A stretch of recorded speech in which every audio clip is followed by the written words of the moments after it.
Bueno, compañeras, compañeros, si les parecen, empecemos ahora. No hay problema.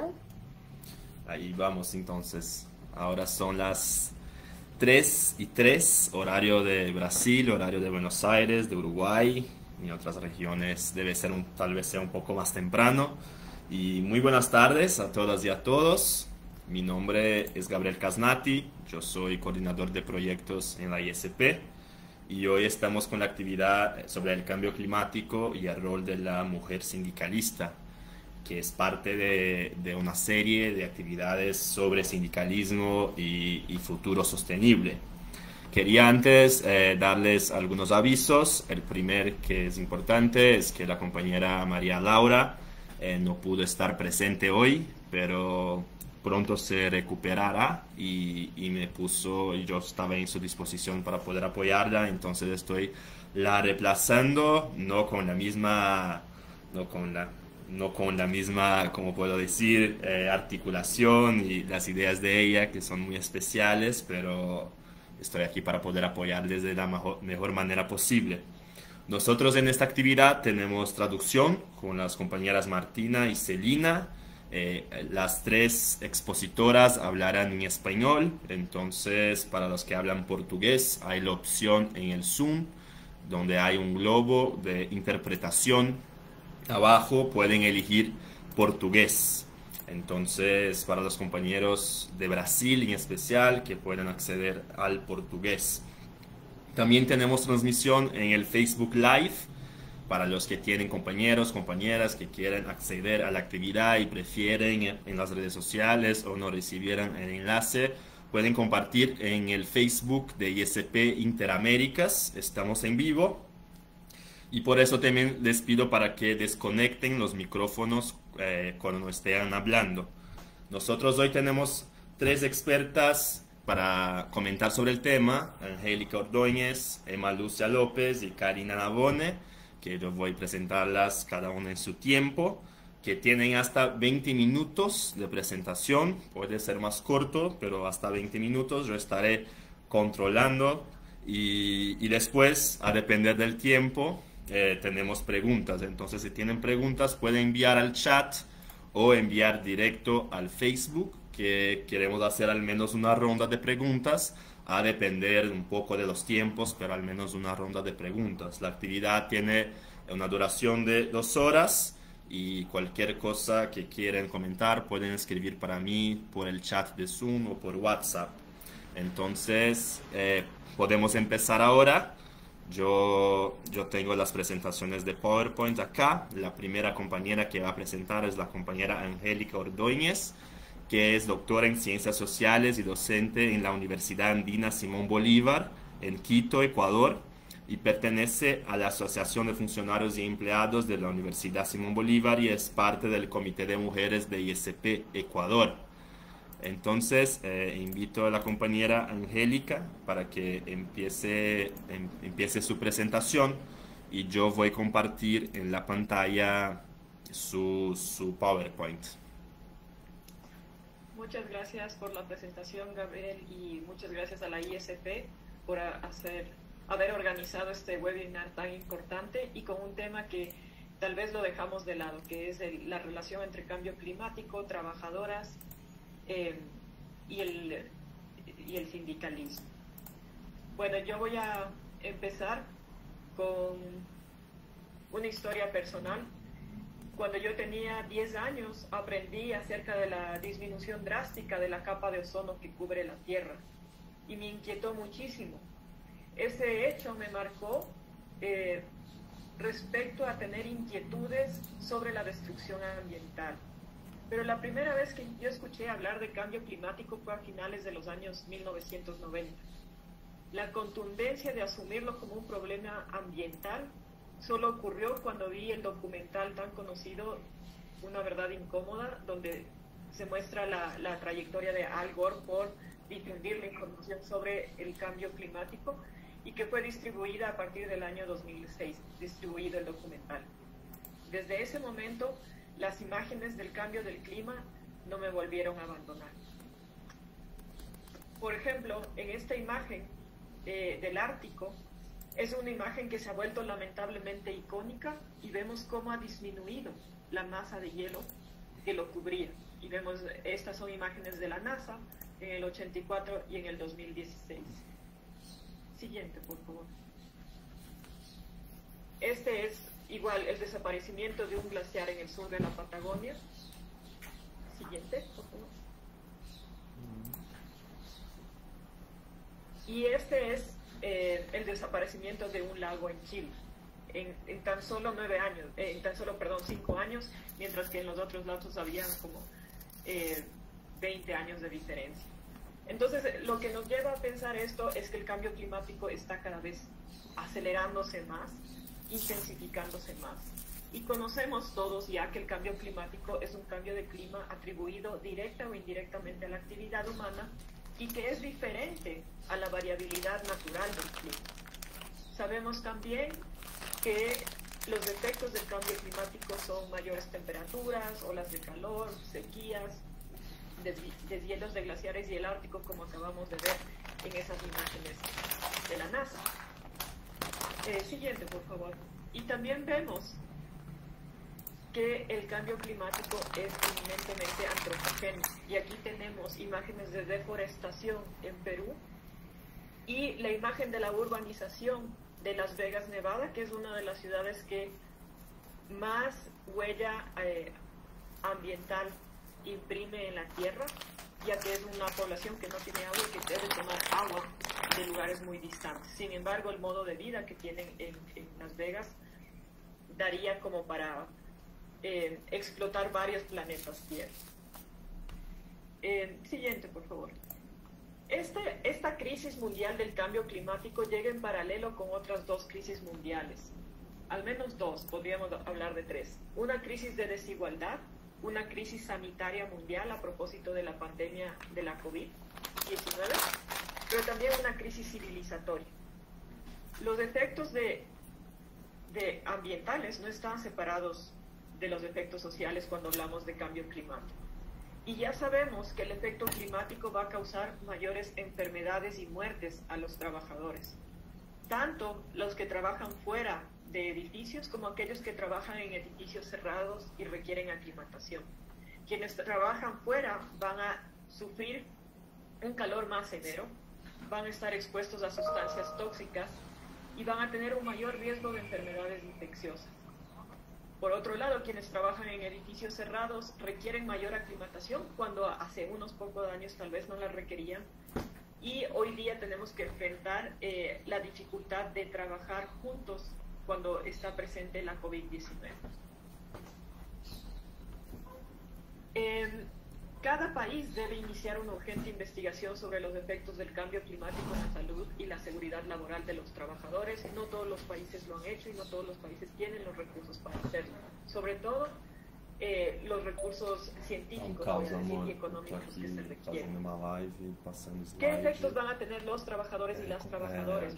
Bueno, van a haber inundaciones, huracanes que van a imposibilitar el transporte hacia los sitios de trabajo, y eso va a impactar en el salario neto que reciben los y las trabajadoras. También se van a requerir cada vez más primeros auxilios, servicios de limpieza y todos los trabajos que son producto de los fenómenos meteorológicos. Digamos que tratan de paliar los efectos de los fenómenos meteorológicos que son cada vez más extremos y frecuentes y que destruyen la infraestructura. Entonces, esos trabajos de primeros auxilios y de limpieza, generalmente desempeñados por mujeres, van a ser cada vez más frecuentes, más agotadores y más peligrosos. Entonces tenemos esta idea de una simultaneidad de diversas crisis actuales. Siguiente, por favor. Y es por eso que el papel de los sindicatos es clave para exigir en estos momentos el cumplimiento de derechos adquiridos por los trabajadores y las trabajadoras, pero también hay una necesidad de profundizar los alcances de los mismos, porque hay mayor precariedad y mayor necesidad. En cada acuerdo sobre transición justa debe haber la presencia de representantes de los trabajadores. El documento de la OIT del 2015 señala que el trabajo decente, la sostenibilidad ambiental, la inclusión social y la erradicación de la pobreza son los principales desafíos para enfrentar en el siglo XXI. ¿Cuándo surge esta idea de transición justa? Más o menos en 1990 en Estados Unidos los sindicatos de trabajadores ya estaban unidos con activistas por justicia ambiental y se unían con trabajadores y trabajadoras mayoritariamente de grupos étnicos históricamente marginados para exigir la transición del empleo de industrias contaminantes que estaban asentados en esas mismas comunidades minoritarias hacia otros lugares, o simplemente la desaparición de estas industrias contaminantes. Y la transición justa desde ese momento incluía la idea de autodeterminación de los pueblos, la idea de un trabajo significativo, de una economía ecológica regenerativa en lugar de una extractiva, de una solidaridad, de una promoción de la cultura y de las tradiciones, de una redistribución equitativa de recursos para corregir desigualdades históricas, tanto en temas de raza, clase, género, estado, estatus migratorio y cualquier otra forma de opresión. Desde ese momento, estas alianzas por una transición justa veían que la justicia climática y la transición justa del trabajo eran dos procesos que operaban en conjunto. Es decir, no puede estar separada la idea de un pago de la deuda ecológica hacia países o sectores o comunidades que han sido históricamente afectadas por la economía extractiva y por el capitalismo en general. La transición justa debe crear un trabajo decente y empleos de buena calidad cuando transitamos hacia una sociedad con bajas emisiones y más resiliente al clima. Generalmente en estos empleos, en estos nuevos empleos, las mujeres no han sido contempladas y no son contempladas. ¿Por qué? Porque se asume que la tecnología es un ámbito estrictamente masculino. La transición justa debe abarcar procesos de mitigación y adaptación, y eso quiere decir detectar tempranamente los empleos vulnerables, el respeto y cumplimiento de derechos laborales en toda lucha contra el cambio climático. Debe existir un financiamiento hacia industrias que promuevan empleos verdes e inclusivos. Nuevamente recalco el papel de las mujeres y otros grupos históricamente excluidos dentro de esos empleos, del acceso a esos empleos, y de la tecnología para formar trabajadores y trabajadoras en empleos energéticos que promuevan sostenibilidad social, económica y ambiental. La legislación laboral debe contemplar una elaboración participativa con sindicatos, gremios, organizaciones de trabajadores para crear políticas públicas que busquen combatir el cambio climático y que quieran crear una transición justa. Y ahí hablamos de las mujeres y el sindicalismo y los retos actuales. La importancia de las mujeres en la lucha sindical ha sido ocultada en la historia del trabajo y en la sociología del trabajo. Y las mujeres sindicalistas, según las expertas historiadoras, han sufrido de invisibilización, exclusión, subordinación y desvalorización. Las mujeres todavía vivimos una brecha salarial que es persistente, hay mayor desempleo femenino y dura más tiempo, hay menor acceso a derechos adquiridos, hay mayores limitaciones a crecimiento laboral. Las mujeres somos más propensas a sufrir acoso y violencia en el lugar del trabajo y en la casa también. Y el trabajo que desempeñamos la mayoría de mujeres tiende a ser el trabajo precario, temporal e informal. Y en ese mismo sentido, las posibilidades de las mujeres para afiliarse a sindicatos son menores. Además, las mujeres viven y ejecutan dobles y triples jornadas y eso les resta tiempo para dedicarse a la militancia sindical. En síntesis, las mujeres se encuentran subrepresentadas en los sindicatos y falta sobre todo su presencia en órganos directivos y de representación. Hay que combatir también y hay que ir transformando una cultura sindical hegemónica donde se ve al líder de los sindicatos como un sujeto masculino, donde las horas de reuniones compiten con las horas que las mujeres dedican al cuidado de sus hijos o de la casa. Y también esta cultura debería ir más allá de la institución. Todo esto para que un mayor número de mujeres puedan afiliarse. Pero aunque ya existe una mayor presencia femenina, esto se da en un contexto de mayor precarización laboral y esta precarización se ha agudizado en estos últimos meses por efecto de la pandemia de la COVID-19. Los discursos de igualdad de oportunidades no se concretan en transformaciones de los sindicatos, no hay transformaciones reales, hay un discurso cada vez más presente de igualdad, pero las decisiones necesarias para esta transformación todavía no se toman en cuenta. Las demandas laborales que atañen específicamente a las mujeres no son las principales reivindicaciones de los sindicatos hoy por hoy. Finalmente, quiero decir, los sindicatos deben salir del mundo laboral formal, ya que el trabajo está cada vez más precarizado, y deben relacionar sus luchas con la exclusión social y con la calidad de vida, porque no están separadas. Siguiente, por favor. La mujer, bueno, quiero terminar mi intervención con esta imagen de Wuhan. Es una imagen igual tomada por la NASA, en la que se ve cómo era el tránsito. Esta es una fotografía tomada de noche y las luces marcan el tránsito que existe dentro de la ciudad de Wuhan antes de la pandemia y después de la pandemia, cuando ya tuvimos, bueno, ellos tuvieron y no todo el mundo tuvo que someterse al confinamiento.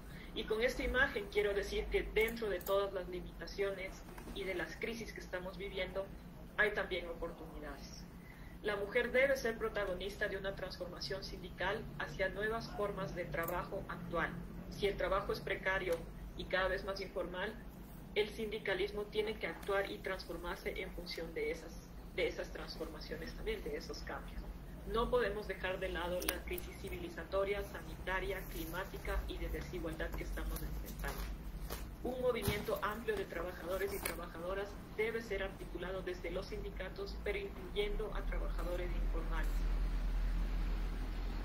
El espacio laboral y el espacio de la reproducción social es el espacio de las mujeres y ella debe vivir dignidad en ambos espacios, en ambos ámbitos. Las mujeres, cuando luchan frente al cambio climático, abarcan las dos esferas, están insertadas en un espacio laboral, pero están defendiendo la reproducción social y la vida, la reproducción de la vida.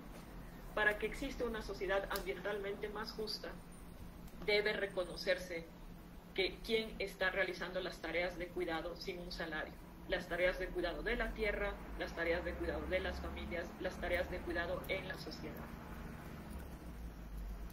La formación sindical para las mujeres es un puntal para alcanzar una mayor equidad, pero esta formación sindical debe adaptarse a los tiempos actuales. Las mujeres necesitan tener mayor presencia y poder en instancias que busquen resolver problemas relativos al cambio climático, la emergencia sanitaria y la desigualdad social. Muchas gracias.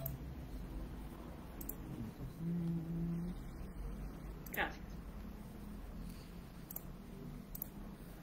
Muchas gracias, compañera. Excelente, Angélica, muy claro. Sí, excelente presentación. Después de esta actividad yo voy a compartir los PowerPoints si las expositoras están de acuerdo. Y si tienen preguntas también pueden enviar a través del chat o por el Facebook. Pero ustedes que están acá en el chat pueden enviar acá en el chat de Zoom, y los que están nos asistiendo por el Facebook pueden enviar en el chat de Facebook. Ahora invito a la segunda expositora, Emma Lucia Baucasar López, que es coordinadora del Comité Nacional de Mujeres de la ISP en Colombia, es líder de la Secretaría de la Mujer del Sindicato Unitario Nacional de Trabajadores del Estado, SUNET, y presidente de la subdirectiva de SUNET Cauca en Colombia. Y compañera, le doy la palabra para que exponga Buenas en tardes 20 para minutos. todos. Un fraterno saludo, agradeciendo la invitación para participar con todos ustedes de este foro. Con respecto a la cuestión climática y la mujer sindicalista, se puede hablar montones, porque parece que la situación climática ha afectado mucho más en este momento a los hombres, ya que no nos tienen en cuenta, ya que no en las mismas organizaciones sindicales nos hemos visto aisladas, nos hemos visto minimizadas, porque no les gusta que se accedan a los puestos importantes de dirección dentro de una organización sindical. Nosotros las mujeres dentro de las organizaciones sindicales y con el problema climático, podemos decir que hemos sido líderes, hemos llevado la batuta. En nuestro país, por ejemplo, hablando cuestión de la violencia que existe de los partes de la gente armada, pues de que a los campos ha ido y ha sacado a la gente, ha mandado a la gente, por decirlo así, a las ciudades, a todos los campesinos, donde ha quedado el campo solo. Y entonces llega a las ciudades, los campesinos, a los semáforos, a una infinidad de cosas. Y hemos visto las ciudades agobiadas de gente que no se puede acoger o no hay forma de darle esa acogida por la situación difícil. También nosotros nos hemos visto en nuestro país la cuestión de los migrantes venezolanos también, que pues están sufriendo, y más aún ahora con la cuestión de pandemia ha agudizado todo eso. Entonces siempre ha habido un problema muy grave para solucionar, pero nosotros las mujeres nos hemos organizado en cuestiones de poder colaborar con la situación que se viene presentando. La crisis climática también ha desmandado y desbandado la gente de los plantíos, donde no vemos solución alguna, ya sea por la violencia, ya sea por la situación climática. Entonces es una parte muy difícil de manejar, pero nosotros, las mujeres sindicalistas, nos hemos reunido y hemos hecho la labor de poder ir a esas partes donde a lo mejor ni va el gobierno, a poder de organizarlas y armar grupos donde puedan defenderse, donde puedan adoptar medidas en contra de la crisis climática. Desde todos estos ángulos, el cambio climático tiene consecuencias particulares para las mujeres, pues las instituciones gubernamentales influyen en forma profunda en su bienestar y en sus opciones de vida. En realidad no necesitamos el impacto del cambio climático para tener que enfrentar en las situaciones que se vienen dando en los diferentes países latinoamericanos y del Cono Sur. Las desigualdades de género que conducen normalmente a tasas más altas de pobreza, así como una experiencia de pobreza más profunda para ellas, más para que el hombre. El cambio climático implica escasez de recursos, lo cual afecta profundamente a la mujer, en particular en aquellas zonas donde son las principales agricultoras, son campesinas y son administradoras del pan comer. Ahí es donde vemos también la situación, donde el sindicalismo ha llegado a través de sus lideresas para poderlas organizar y que no se desplacen a las cabeceras municipales. El movimiento sindical no ha sido ajeno a todo esto. Las consideraciones de género deben estar al centro de políticas y programas para el cambio climático en países en desarrollo, porque las mujeres estamos fuera de la toma de decisiones de las políticas energéticas y climáticas que se hacen actualmente. Los puestos de decisión están fundamentalmente, siempre están los hombres en la cabeza de esos puestos de decisión. A las mujeres no nos admiten ni nos permiten tomar las decisiones pertinentes con respecto a los programas que el mismo gobierno pone pues a funcionar. Las mujeres en este momento están más conscientes sobre el cambio climático que los hombres. y están más dispuestas a emprender acciones para lograr una mejora. Asimismo, su conocimiento local permite que puedan jugar un papel imprescindible en la lucha con los efectos de calentamiento global. Las diferentes roles y responsabilidades de hombres y mujeres pueden influir en la toma de acción frente al clima. El cambio climático afecta a toda la población, pero son las personas las más pobres, son las más vulnerables y son las que más sufren, especialmente las mujeres y las niñas, quienes soportan las peores consecuencias de las tensiones ambientales, económicas y sociales. Hola. Lo sabemos con certeza, el cambio climático es uno de los mayores desafíos de nuestro tiempo. Es un cambio en el clima que es atribuido directa o indirectamente a las actividades humanas, que altera la composición global de la atmósfera y la variabilidad climática que ha sido comparada con otros periodos de tiempo. Bueno, yo digo la cuestión del cambio climático. Esto siempre ha habido porque estamos viendo en la Tierra está viva, la Tierra surge sus cambios, y ha habido las estaciones, ha habido las cuestiones, los glaciares y todo eso.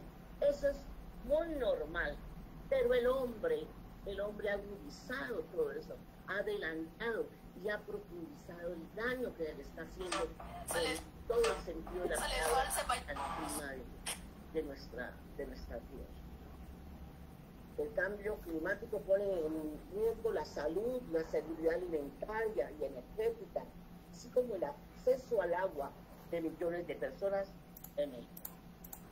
Es importante que analicemos eso porque en muchos municipios, ciudades, países, continentes, aún muchos rincones donde no hay agua potable. Aún los gobiernos no han llevado a esos sitios donde hay mucha población y no hay agua potable. Y eso agudiza más la salud pública. Es un hecho los desastres provocados por el clima exacerbando las desigualdades de género.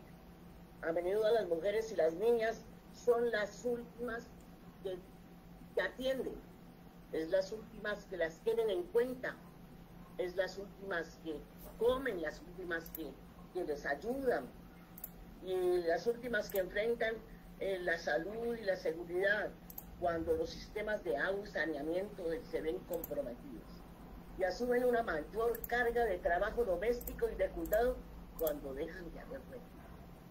Siempre es así. La mujer, cuando ya no hay recursos, la mandan a hacer las labores de cuidado, las labores domésticas. O sea que siempre estará minimizada si es que nosotros como mujeres no salimos a darle quite a todos esos problemas que vienen acongojando a lo que es la parte del género. Las mujeres y las niñas son agentes de cambio. Ellas desempeñan un papel fundamental y a menudo no reconocido en las acciones para hacer frente al cambio climático y en la gestión de los recursos naturales.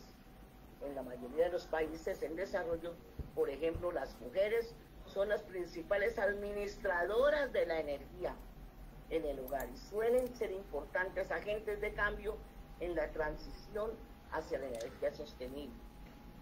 A mí me fascina el papel que viene dándose a nivel de Latinoamérica y del Cono Sur sobre las mujeres emprendedoras, las mujeres que ya salen de la cuestión doméstica, de la cuestión de hogar y pueden llevar a sus hogares mayor actividad económica. Son emprendedoras, ofrecen productos, elaboran productos, salen, se desarrollan, miran más allá, tienen un potencial enorme para poder crear redes de distribución y servicios en las zonas rurales, como lo que ayudan a disminuir el costo y aumentar el acceso a las energías sostenibles.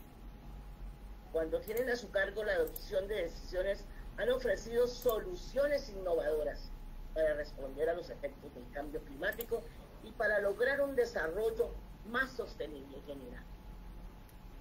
Las mujeres son y deben ser actores esenciales en los esfuerzos nacionales e internacionales sobre la acción climática y en asegurar que las corporaciones y gobiernos respeten los derechos humanos y que incluyan en decisiones a las mujeres como fuente importante de ideas y de soluciones. Nosotros podemos estar claramente involucradas en un desarrollo para el mundo sobre el hecho de que las energías sostenibles y limpias se puedan implementar a nivel de Latinoamérica y del Cono Sur. Esa es una revolución que vendría a ayudar, vendría a colaborar con el problema climático del mundo. Nosotros aquí en este momento en nuestro país están en la mesa la cuestión del fracking, la cuestión de que quieren sacar de una manera diferente a como sacaban el petróleo y quieren sacar el gas de la misma tierra. Por fortuna, hasta este momento no se ha logrado, no hemos logrado mucho, que no se ha logrado que ellos puedan hacerlo, porque han sacado decretos y todo eso.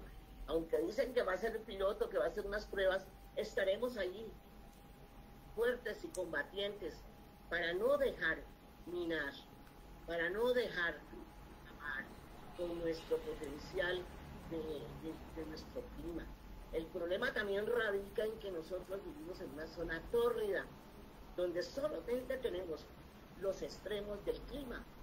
O es un clima supremamente caliente como un verano fuerte, un verano extremo.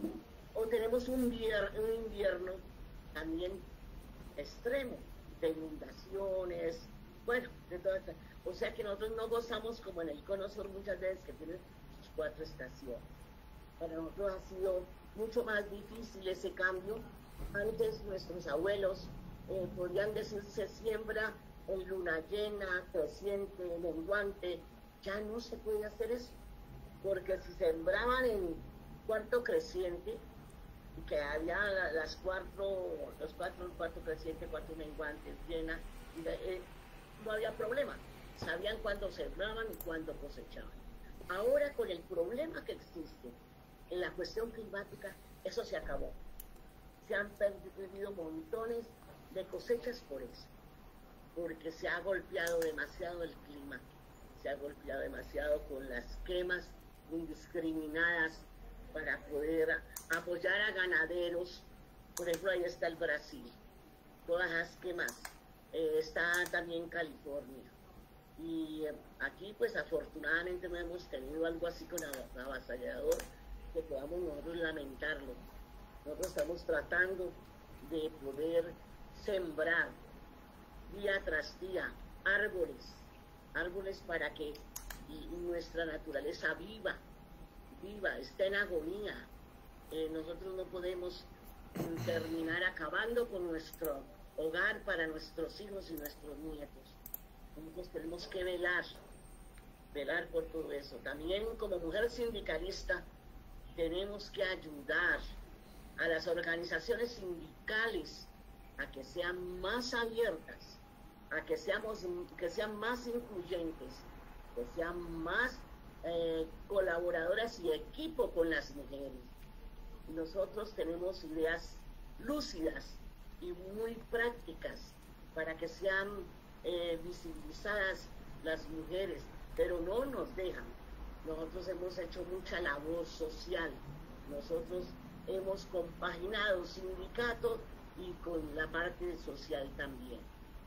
O sea que se ha hecho una gran labor que prácticamente no se ve, porque muchas veces es soslayada y es minimizada y es obstaculizada por una organización sindical. Nosotros adolecemos de una nueva generación sindical. Nosotros queremos que haya una reestructuración sindical, donde la mujer tenga cabida, donde la mujer se le respete, donde la mujer le sea permitido llevar ideas buenas y grandes para mejorar el medio ambiente, para mejorar nuestro entorno. Eso es todo. Gracias.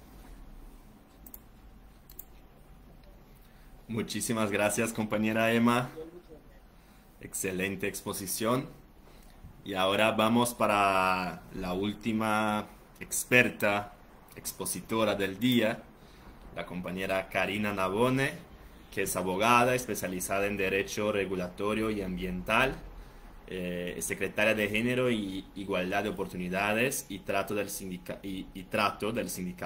de la Gran Buenos Aires de Trabajadores de Obras Sanitarias, miembro fundadora de la Mesa de Mujeres Sindicalistas de la Federación Nacional de Trabajadores de Obras Sanitarias en Argentina y miembro de la Mesa de Mujeres Sindicalistas de la Confederación General del Trabajo.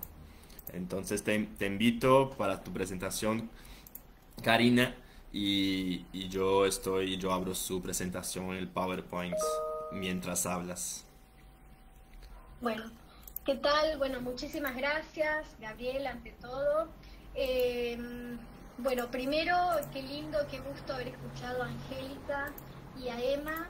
La verdad que me encantó, muy enriquecedor, y además me ahorraron toda una parte general respecto, porque Emma las dos lo ejemplificaron muy bien, el tema del rol de la mujer, de cara a la mujer como agente de cambio, ¿no? En todo esto del cambio climático, del cuidado de los recursos naturales, de este viraje hacia una sociedad más sostenible, con lo cual, voy a centrarme más específicamente en un tema que ahora les voy a contar. Ante todo, agradecer al compañero Federico Dávila, nuestro vicepresidente de ISP Interaméricas, por la organización de este ciclo de charlas, con una temática que es trascendental para todas y todos los habitantes de este planeta, como lo es el cuidado del ambiente, de los bienes naturales y el cambio climático. También a la compañera Laura Benítez y a vos, Gabriel, de las oficinas subregional y regional, por ayudarnos, por estar con nosotros. Veo a mis compañeras de la Mesa de Mujeres de la FENTOS que están presentes, de la Federación Nacional, y al compañero Oscar Rodríguez, a muchas compañeras de SBATOS, así que muchas gracias por acompañarnos. Bueno, yo quisiera centrar un poco mi propia mirada en el derecho humano de acceso al agua potable y también en el saneamiento básico. Y si voy a hablar de estos temas, quiero aprovechar a dejarles el saludo de una persona profundamente comprometida con esta bandera.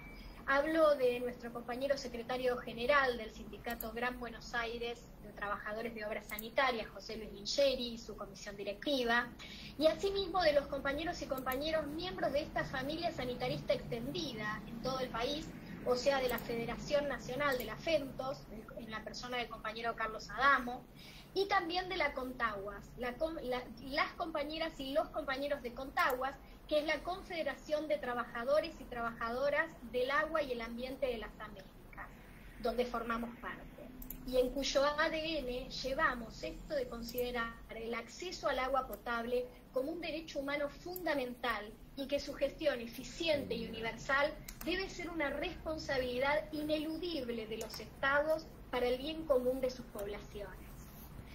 Y en esto debo mencionar que nuestro sindicato representa a las y los trabajadores de AISA. AISA es la empresa concesionaria de servicios públicos de agua potable y tratamiento de desagües cloacales en el ámbito de la Ciudad Autónoma de Buenos Aires y 26 partidos del conurbano bonaerense, región estratégica de nuestro país y una de las zonas más densamente pobladas del continente.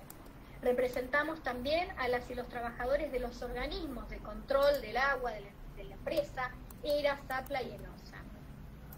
Pero además hay algo para puntualizar en esto, ¿no? Por la especial conformación que se le ha dado a la empresa AISA, la empresa proveedora de agua y saneamiento, desde su creación en la época del gobierno de Néstor Kirchner, con un 90% de las acciones en manos del Estado Nacional y un 10% en manos de las y los trabajadores, representados por un director obrero, nos vemos como organización sindical en una posición importante y de responsabilidad dado que tener una silla en la mesa del directorio de la empresa nos permite poder incidir en las políticas estratégicas y en programas a largo plazo, para promover la expansión de los servicios más aún hacia las zonas vulnerables y evitar su mercantilización cuando existen gestiones adversas a los intereses de las y los ciudadanos y de las y los trabajadores. De esto hablaba Emma recién cuando decía que hay muchas personas que no tienen acceso al agua. Y en este punto debemos remarcar, por ejemplo, que en el periodo de Néstor y Cristina, aquí en Argentina, se llevó a cabo la mayor inversión que tuvimos en el ámbito de actuación de AISA en materia de agua y saneamiento. La mayor inversión de los últimos 40 años, fundamentalmente en los barrios más carenciados. Más de 1.200 obras, muchas de ellas realizadas a través de los planes Agua más Trabajo y Cloaca más Trabajo, que fueron concebidos por profesionales de AISA y del sindicato, por nuestra gente, por la gente que viene trabajando desde abajo, que se viene profesionalizando, que tiene el know-how de la empresa, que es el talento humano de nuestra empresa. Y bueno, todos estos planes en el último periodo, en la gestión del gobierno anterior, fueron un poco dejados de lado. Pero nosotros nunca dejamos de pelear por esta expansión, de pelear porque todos las y los argentinos puedan tener el acceso al agua potable. Y ahora nuestro presidente, Alberto Fernández, como ustedes saben, hace unos meses anunció en San Fernando, en el cuartel de bomberos de San Fernando, el tema de la reactivación de todas las obras en todo el país a través de estos planes Agua más Trabajo y Cloaca más Trabajo. E incluso desde AISA y desde Lenosa se están gestionando líneas de crédito con el Banco Mundial para que la gente pueda conectarse. ¿Qué quiere decir esto? AISA, por más de que nosotros hagamos la expansión de nuestros servicios y dejemos las cañerías, digamos, maestras frente al inmueble, muchas veces el habitante del domicilio no tiene el dinero para hacer su propia conexión interna. Entonces, por más de que tenga el acceso al agua, realmente en la realidad no lo tiene, porque no se puede hacer su propia, no puede pagarse su conexión. Entonces estamos trabajando en eso, desde AISA y bueno, desde NOSA también se está trabajando para poder lograr una línea de créditos en este sentido. Nosotros participamos desde el sindicato en la plataforma Equal Aqua del Banco Mundial, justamente también donde tratamos esta temática. Bueno, ahora podríamos pasar a la segunda slide. Esta ya estaba, en la segunda me entusiasmé y me olvido de las slides. La próxima, sí, si puede ser. Bueno, es importante destacar que si estamos hablando de igualdad de oportunidades y de intercambio y de integración, si deseamos realmente una sociedad más justa e igualitaria, este tipo de políticas son fundamentales. Debemos entender al acceso a los servicios esenciales, entre ellos el agua potable y el saneamiento, como lo que son un factor de igualación social por excelencia, que hacen a la salubridad de las poblaciones, porque son fuente de vida. Por eso es importante en nuestro país y en el mundo tener programas con continuidad de cara al acceso al agua potable, programas que trasciendan a las distintas gestiones de gobierno y en cuya elaboración las organizaciones que representamos a las y los trabajadores, así como las organizaciones de la sociedad civil, tengamos injerencia, se nos dé participación, para que esos programas estén por encima del ánimo de lucro y la mirada mercantilista de gestiones neoliberales en estos vaivenes y virajes de derecha a izquierda y al medio que sufrimos muchas veces los países de Latinoamérica, que estamos tan acostumbrados.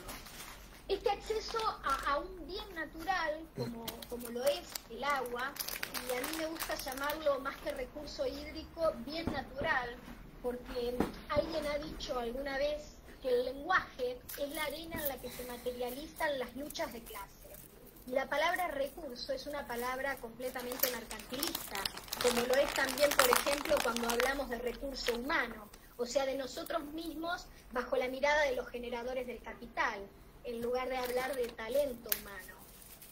Bueno, este bien natural fundamental, que es primordial para la vida, el agua, su acceso y el acceso también al saneamiento, son la base para el desarrollo de todo ser humano y de toda actividad antrópica.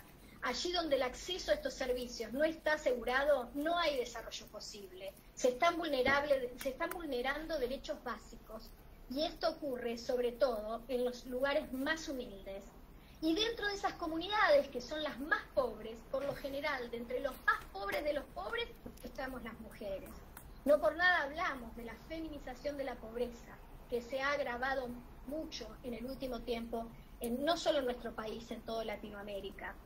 Asimismo, tenemos que destacar que no podemos escindir el control del Estado del acceso a los servicios de agua potable, porque el Estado es responsable justamente del bienestar y de la salud de la población. Debemos mirar al acceso al agua potable y al saneamiento desde la perspectiva de la doctrina de Ramón Carrillo, completamente ligado a la salubridad pública. Justamente de estos temas estuvimos conversando hace no mucho tiempo atrás en una charla organizada por la Comisión de Infraestructura y Subcomisión de Agua y Saneamiento del Instituto Patria. La escasez de agua potable y de saneamiento es la causa principal de enfermedades en el mundo, y unos 4.500 niños y niñas mueren a diario por carecer de agua potable y de instalaciones básicas de saneamiento. Otros muchos padecen mala salud, su rendimiento se ha visto disminuido y han perdido la oportunidad de recibir educación. Y como dijimos, el acceso al agua tiene un marcado componente de discriminación de género. Normalmente son las mujeres y las niñas quienes se encargan de conseguir agua para la familia. Son las principales gestoras de la economía del hogar y también del uso de los recursos por términos medios. Las mujeres y las niñas en los países en vía de desarrollo caminan entre 6 y 7 kilómetros al día transportando 20 litros de agua, lo que reduce de manera considerable el tiempo que podrían utilizar para otro trabajo, simplemente para asistir a la escuela o para descansar. Las mujeres que sufren la falta de agua, a las mujeres que sufren la falta de agua, esto les puede causar abortos e infecciones, problemas en el parto, indefección y problemas de espalda. El consumo de agua contaminada puede ser, entre otras cosas, el responsable de los abortos espontáneos debido a fuertes infecciones. La falta de higiene durante la menstruación también trae aparejados muchos problemas. La escasez de fuentes cercanas obliga a las mujeres en todo el mundo a realizar grandes desplazamientos a menudo para llegar a los pozos de agua que no se encuentran cerca de las poblaciones de los asentamientos. Los problemas generados por esta escasez hídrica suelen tener también implicancias de problemas en la salud, como dijimos, por ejemplo, en la espalda, problemas físicos en las mujeres, pero además también problemas relacionados con la violencia, porque muchas veces en el camino a buscar el agua, ellas tienen que ir solas y sufren acoso o violaciones, incluso en el trayecto. Otras veces, cuando las mujeres no pueden realizar esta tarea, son las niñas y las jóvenes a las que realizan esta tarea con todo el peligro que ello implica. Entonces, podemos ver en este tema una estrecha vinculación entre la mujer y el medio ambiente, la mujer y la falta de recursos, la mujer y la falta de acceso a servicios fundamentales. El tema de ambiente y género está completamente interrelacionado, así como lo están los bienes naturales. Bueno, pasamos a una tercera slide, o no sé si ya estamos en la tercera. Bueno, finalmente es importante decir que la participación femenina de cara a la gestión del agua y en los órganos de decisión, entre ellas en las empresas, como en los lugares donde se diseñan las políticas públicas, es elemental. Y también es elemental, como dijimos al principio, el rol de las organizaciones representativas de las y los trabajadores para fomentarla. Y justamente acá voy a hacer una vinculación entre el derecho de acceso y el fomento a la participación femenina para la igualdad de oportunidades reales. Hace poco el presidente de la Nación, junto con el ministro de Obras Públicas y la presidenta de AISA, compañera Malena Galmarini, han anunciado el lanzamiento de la obra pública con perspectiva de género. Y hace un par de meses, junto con Malena también, fuimos invitados, el sindicato, al lanzamiento de la política de AISA en materia de inclusión, género, igualdad de oportunidades y trato. Y nosotros como sindicato tenemos el orgullo de poder decir que esa política de AISA en materia de inclusión, género, igualdad de oportunidades y trato, que está siendo llevada hacia afuera, que está contagiando a los proveedores, a los contratistas y a otros ámbitos, fue elaborada por la Secretaría de Género e Igualdad de Oportunidades de nuestro sindicato. Un trabajo arduo que con mucho esfuerzo y con mucho empuje fue fomentado desde nuestra organización. Fue aprobada en la gestión anterior, en noviembre del año 2019, por parte del directorio, junto con un protocolo de actuación para los casos de violencia en el ámbito laboral, que es la segunda parte de esta política, y un plan de acción quinquenal también propuesto por nuestra organización. Gracias también a que tenemos, como dijimos, la posibilidad de tener un director obrero sentado en la mesa del directorio en favor de los derechos de las y los trabajadores. Nuestra gestión se mantiene a lo largo del tiempo, a pesar de haber tenido una gestión adversa en este tema, haciendo mucha fuerza, bueno, pudimos lograrlo. Por lo cual para nosotros es un orgullo poder decir que estas políticas que ahora el presidente y el ministro de Obras Públicas están llevando a todos los ámbitos, surgieron de un sindicato, ¿no? Que muchas veces por ahí nos cuesta mucho llegar. Bueno, otro aspecto importante al lado del derecho de acceso al agua potable es el control sobre las actividades antrópicas, específicamente sobre los vuelcos, ¿no? Los vuelcos de efluentes industriales de las empresas, de las industrias, a cursos de agua, ya que de ellos luego, o sea, de los cursos de agua nosotros obtenemos la materia prima, el agua que potabilizamos. Y este control debe materializarse por parte de los organismos del Estado. Aquí en nuestro país hay algunos problemas con este tema, porque tenemos una Ley General del Ambiente, que es la 25675, que establece un sistema regulatorio, un orden público ambiental, que es complejo, donde hay leyes de presupuestos mínimos ambientales que deben ser cumplidas por todas las provincias de nuestro país, como por ejemplo la Ley 25688, que es el régimen de gestión ambiental de las aguas. Pero luego esta Ley General del Ambiente estipula un sistema de control en manos de cada jurisdicción, ¿sí? Porque las provincias son las dueñas de los recursos, de sus propios recursos. Entonces cada jurisdicción debe ejercer el control. Muchas veces esto lo que ocasiona es competencias cruzadas, y todos sabemos que cuando todo el mundo controla, nadie controla, ¿no? Uno le echa la culpa al otro, tiene que controlar a aquel, tiene que controlar a este otro, y finalmente lo que ocurre es que esos vuelcos muchas veces no tienen el control que deberían tener. Esto perjudica a los operadores, al operador, a nosotros, ¿no es cierto?, de agua y de saneamiento, obviamente porque hay un mayor costo para poder limpiar, potabilizar ese agua, pero principalmente perjudica a la población en general, ¿no?, en su derecho a un ambiente sano, que es lo que la ley trata y la Constitución Nacional, a través del artículo 41, luego de su última reforma en el año 94, bueno, tratan de garantizar. Bueno, la próxima slide, Julio, estamos... Bueno, entonces, para no hacerlo muy largo, a modo de resumen y así para concluir, para nosotros es muy importante el rol de los sindicatos en todo lo que hace a la participación femenina, como así también de las y los jóvenes, que son los futuros guardianes de nuestra casa común, y en ese sentido es esencial fomentarlo. Tenemos que poner manos a la obra y transformarnos en agentes activos de cambio hacia una economía con justicia social, teniendo en cuenta la perspectiva de género, donde no se descarten bienes ni personas, donde todas y todos tengamos acceso a los derechos humanos básicos para nuestra subsistencia, entre ellos el acceso al agua potable. Bueno, muchísimas gracias.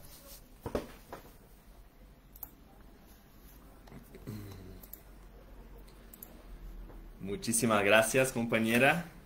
Nosotros cumplimos todo a tiempo, lo que es buenísimo. Y sí, yo voy a empezar con unas ideas, unas preguntas que aparecieron, algunos comentarios que aparecieron en el chat y en el Facebook, para una primera ronda de preguntas y respuestas. Y después, si tienen más preguntas, por favor envíen, que creo que será posible hacer una segunda ronda caso haya interés. Yo vi que Ángela Márquez ha alzado la mano también. Ya te llamo. Sí, la primera cosa que aparece es la cuestión del trabajo no remunerado como un eje central y como algo que sí deja a las mujeres más lejanas de las posiciones del poder y de la militancia política. Y ahora, en términos de la crisis de la pandemia en ese momento, algunos países, mientras varios países con gobiernos de derecha, tuvieron que anunciar, tuvieron que empezar a entregar bonos o auxilios o como una renta básica a parte de su población por términos de emergencia, por el tema de la COVID. Y la cuestión de esos bonos, de esas rentas emergenciales, han levantado cuestiones tanto a la derecha como a la izquierda, como en términos de feminismo. Y quería saber si hasta qué punto ustedes piensan que ese tipo de renta puede ser útil para mejorar la cuestión del trabajo no remunerado, o si es solo un eje más de este mismo capitalismo que cambia derechos por dinero, o si les parece que ese tipo de bono básico es un mínimo necesario para dejar para sacar mujeres de la vulnerabilidad y para dejar a algunas mujeres con más apertura para otros tipos de participación política en la sociedad. Y una cuestión otra que también fue levantada durante las presentaciones es la cuestión, claro, del rol de los servicios públicos, y me parece que con relación al rol de los servicios públicos y la disminución de las brechas de género, me parece que es un tema bastante claro para todas nosotras acá, como que servicios públicos universales, de calidad y orientados para género son esenciales para la disminución de las brechas de género, pero quería saber también hasta qué punto ustedes ven dentro de sus trabajos y de sus actuaciones, hasta qué punto los servicios públicos pueden ser esenciales para la disminución del cambio climático, hasta qué punto la privatización de los servicios públicos entonces es un eje que profundiza el cambio climático, y de qué manera el rescate de los servicios a las manos públicas pueden significar un cambio no solo del suministro del privado para el público, sino también un cambio de mentalidad con relación al futuro climático del planeta. Entonces les dejo con estos comentarios y medio preguntas para que puedan comentar un poco más, tanto sobre el rol de las rentas básicas de emergencia para el trabajo no remunerado y para la inequidad de género, y el rol de los servicios públicos en el combate del cambio climático en nuestra región. Si quieres puede empezar comentando Angélica, después Emma, después Karina, en la misma orden. Bueno, voy a empezar yo, muchas gracias. Gracias por la pregunta. Es muy pertinente no olvidar el papel que tenemos las mujeres en la tarea de cuidados, como había dicho tanto, cuidados reproductivos dentro de las familias, pero también reproductivos en la sociedad, que permiten la reproducción de la sociedad, y en la naturaleza también, en el ambiente, en nuestro entorno. Creo que, tal como también lo han dicho, con la pandemia todo se ha agudizado, pero la pandemia oculta necesidades que tenemos que enfrentar como humanos a partir del cambio climático y otras crisis simultáneas. Es decir, que la pandemia no es que va a introducir temas nuevos, simplemente va a agudizar los que ya estaban existentes. Y muchos expertos han señalado que los efectos que estamos viendo de la pandemia y las restricciones que tenemos que abordar serán solo mínimas comparadas a las que tengamos que enfrentar cuando los efectos del cambio climático sean absolutamente ya más contundentes de lo que son ahora. Respecto a estas ayudas en la renta mínima, si bien son ayudas temporales y casi como salvavidas, yo pienso que hay que enfocar, y hay que enfocarse en un trabajo desde el Estado, en el sentido de que el Estado es el que debe proveer los recursos, pero debe haber una participación de toda la sociedad y una participación totalmente democrática, donde estén incluidos todos los grupos, es decir, una participación plural, para poder hacer nuevas políticas públicas. Y estas políticas públicas deben incluir el tema del cambio climático y el papel de las mujeres en la sociedad. Es decir, que el Estado debe asumir que los trabajos de cuidado de primera línea frente a la pandemia y los trabajos que realizamos las mujeres laboralmente, digamos, en trabajos formales y extralaboralmente, en trabajos no remunerados, deben ser atendidos por el Estado. Eso quiere decir que el Estado debe financiar instancias, sean por ejemplo guarderías, sean hospitales públicos, sean escuelas, todas las instituciones estatales de servicio deben apoyar el trabajo que hacen las mujeres. ¿Por qué? Porque si es que se reparten las tareas de cuidado dentro del hogar, todavía hay desigualdades, y porque los hogares no pueden asumir todo ese trabajo. Y una ayuda monetaria temporal solamente es un salvavidas, pero la sociedad, esta es una gran oportunidad para que la sociedad cambie en todas sus perspectivas, en todo su funcionamiento. Ya se ha vuelto evidente que debemos estar por la vida, y eso significa en contra de la civilización que tenemos actualmente y de las reglas del capitalismo, voy a decirlo de esa forma. Y creo que en ese sentido el papel de los servicios públicos es fundamental porque los servicios públicos dan ese servicio a la sociedad, es un servicio social, y cada vez más tienen exigencias laborales y restricciones salariales. Eso es lo que estamos viendo en la actualidad. Los servidores públicos, al menos en Ecuador, han visto disminuir su salario por imposiciones gubernamentales, porque el Estado el gobierno ha decidido quitar el salario de los servidores públicos, despedir a trabajadores de la salud. Entonces, en vez de potenciar el trabajo de los servidores públicos, los está minando, los está socavando, y al mismo tiempo esos mismos servidores son los que van a atender todas las necesidades frente al cambio climático. Entonces pienso que todas las cosas están conectadas, y que el Estado debe tener una participación, sobre todo en el financiamiento, y la ciudadanía y las organizaciones y la sociedad civil en cuanto a una participación plural y a un debate social totalmente amplio. Esa es mi respuesta. Gracias, Angélica. Compañera Emma. Al respecto de los servicios públicos esenciales para todo ser humano, es importante que el gobierno no se escude en este momento tras la pandemia, se olvide de realizar proyectos sociales que lleven a esos puntos donde no tienen los aguas potables, donde los acueductos veredales no funcionan por malas negociaciones del gobierno, queriéndolos privatizar. Entonces ellos tratan de escudarse, y esto viene compaginado con la situación de las dádivas que se le da a los pobres. Son dádivas para poderlos tener tranquilos, pero no hacen proyectos sociales. Ellos piensan solamente en la inmediatez, no están pensando en el cambio climático, que es el que se está dando y el que se va a agudizar, porque la pandemia, el COVID, pues si aparecen las vacunas, va a llegar hasta ahí, o vamos a tener que convivir con él.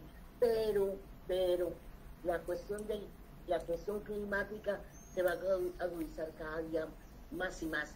Y se han olvidado porque tras la pandemia han sacado reformas laborales, reformas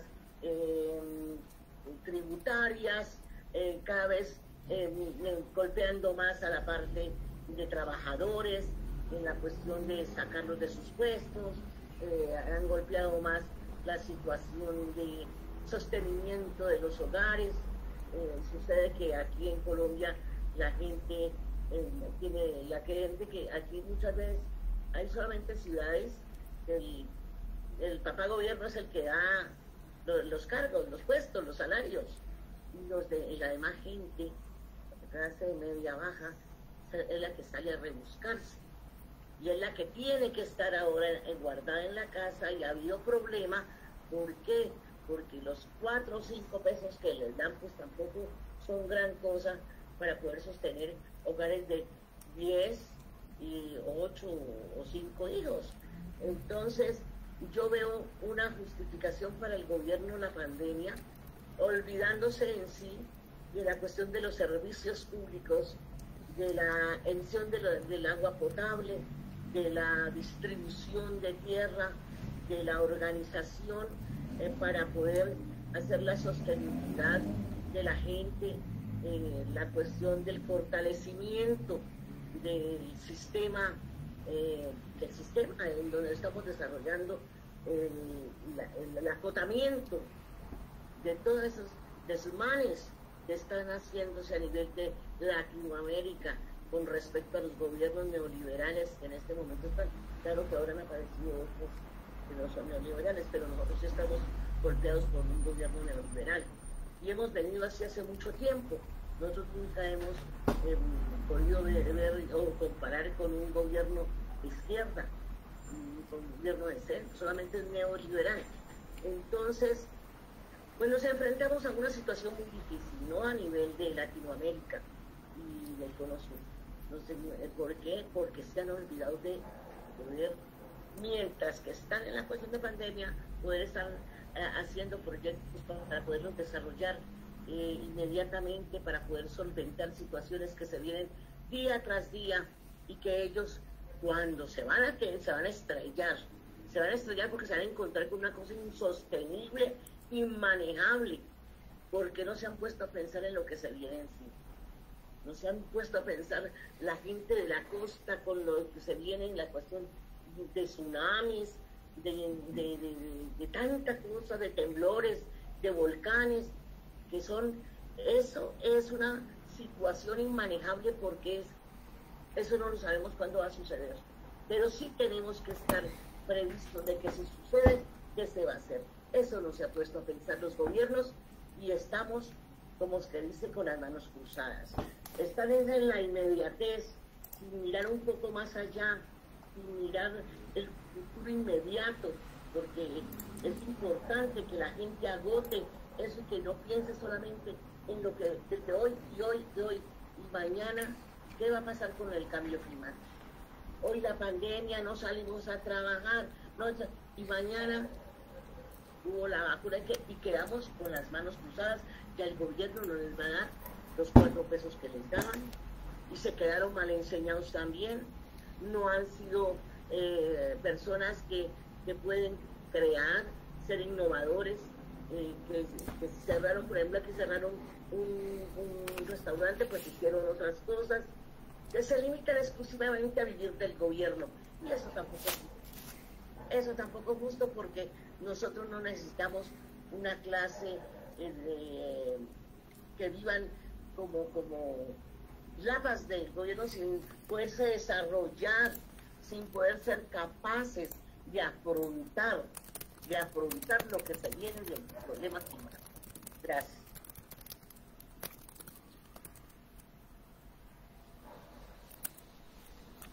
Bueno, arranco yo, Gabriel. Sí, por favor. Bueno, ok. Respecto del rol de las rentas básicas de emergencia y las políticas de género. Bueno, ustedes saben que aquí en Argentina hemos tenido un cambio de gestión de gobierno, donde, bueno, tenemos a Alberto como presidente, y veníamos de una gestión completamente neoliberal, y bueno, ahora hemos virado hacia una gestión más nacional y popular, donde realmente durante toda la pandemia se han dictado muchísimas medidas de ayuda y de salvataje, entre ellas el IFE, que es un ingreso familiar de emergencia, y digamos que, bueno, todas estas cosas son muy necesarias por el contexto, porque, bueno, es la única forma de subsistir, sobre todo para muchas mujeres que por ahí en hogares monoparentales, donde son jefas de hogar y sobre todo que tienen por ahí trabajos más precarios o que no están registrados. Se me ocurre, por ejemplo, las mujeres que trabajan en casa de familia, pero bueno, hay muchos rubros más. Entonces, en este contexto realmente son muy necesarios, pero como bien comentó la compañera antes, yo creo que necesitamos políticas públicas para la reactivación del trabajo y para fomentar la incorporación de las mujeres en todos los ámbitos laborales después de que pase todo esto, ¿no? Para ello necesitamos también, como bien dijo Angélica, creo que lo mencionó, políticas de cuidado que surjan desde el Estado. Necesitamos esa red de contención, porque por ejemplo en un hogar monoparental difícilmente pueda una mujer salir a trabajar, conseguir un trabajo cuando tiene que ocuparse de su casa y de sus hijos. Entonces, bueno, creo que es algo necesitamos algo más profundo, más de base, necesitamos un cambio, un viraje hacia una sociedad donde haya trabajo genuino y ese trabajo genuino también pueda ser accesible por las mujeres y que para que puedan acceder tengan esta ayuda, digamos, del Estado. En realidad no sé si llamarlo ayuda, porque creo que es una responsabilidad indelegable de los estados también el tema de ejercer políticas de cuidado, al estilo de, por ejemplo, Uruguay tiene una ley muy buena sobre políticas de cuidado. Bueno, respecto de...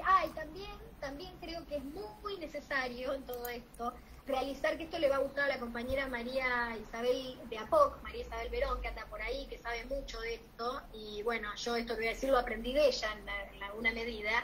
Es necesario también en nuestros países una reestructuración impositiva con una perspectiva de justicia tributaria, ¿no? Para luchar contra la evasión y la elusión de las grandes corporaciones, y que ese dinero justamente pueda transformarse o cristalizarse en políticas públicas. Podría, por ejemplo, en esto cristalizarse en instituciones para el cuidado, para hacer que realmente tengamos una igualdad de oportunidades, hombres y mujeres. Respecto de los servicios públicos, la segunda pregunta, manos del Estado o privatizados, bueno, todos sabemos que el capital privado busca la maximización de su renta, entonces evidentemente una empresa privada no va a expandir redes de agua y de cloaca, de saneamiento, que son muy costosas, porque ya de por sí el mantenimiento es costoso, pero realizar nuevas redes mucho más, en lugares carenciados o en los barrios donde realmente se necesita llevar una igualación social, llevar justicia social. Es por esto que nosotros creemos, como lo dije al principio, desde Fentos, desde Contaguas, desde Les Gatos, desde nuestra organización, estamos convencidos de que es una tarea indelegable del Estado el tema de llevar el bienestar y la salubridad que implican el acceso al agua potable para las poblaciones. Con lo cual, estos servicios deberían estar o en manos del Estado, o como nosotros, ¿no?, del Estado y de los trabajadores, o con el control del Estado y de las organizaciones que realmente van a bregar por un bienestar de todas y todos. Así es que bueno, eso era todo. Gracias. Muchas gracias, compañeras. Sí, ahora tenemos una última ronda de preguntas. Tenemos algunos comentarios en el chat también. Oscar hizo uno con relación a la importancia de los servicios públicos del agua para las niñas y las mujeres. Y hicieron una pregunta más acá en el chat, que la primera pregunta sería que frente a la violencia en los hogares, ¿cómo ustedes ven la importancia de la mujer sindicalista utilizando el propio sindicato como mecanismo de la lucha y de las denuncias de las personas y de los casos que afectan a la vida de las mujeres?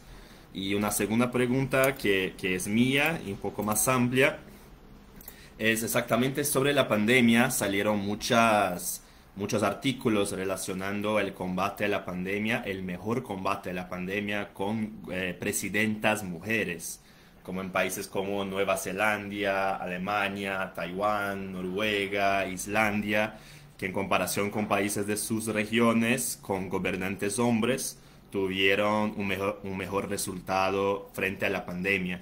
Y en ese sentido quería saber si ustedes creen que las mujeres, por su experiencia y por su lucha alrededor de toda la vida para lograr esos espacios de grande poder, si ustedes creen que tienen de alguna manera más sensibilidad y más conocimiento de temas que afectan las familias, las crianzas, y los niños y el futuro, como en el caso de la pandemia y como podría ser también en el caso del cambio climático, o si ustedes creen que es mucho más una lucha política que cualquier cosa más y que es una correlación un poco exagerada.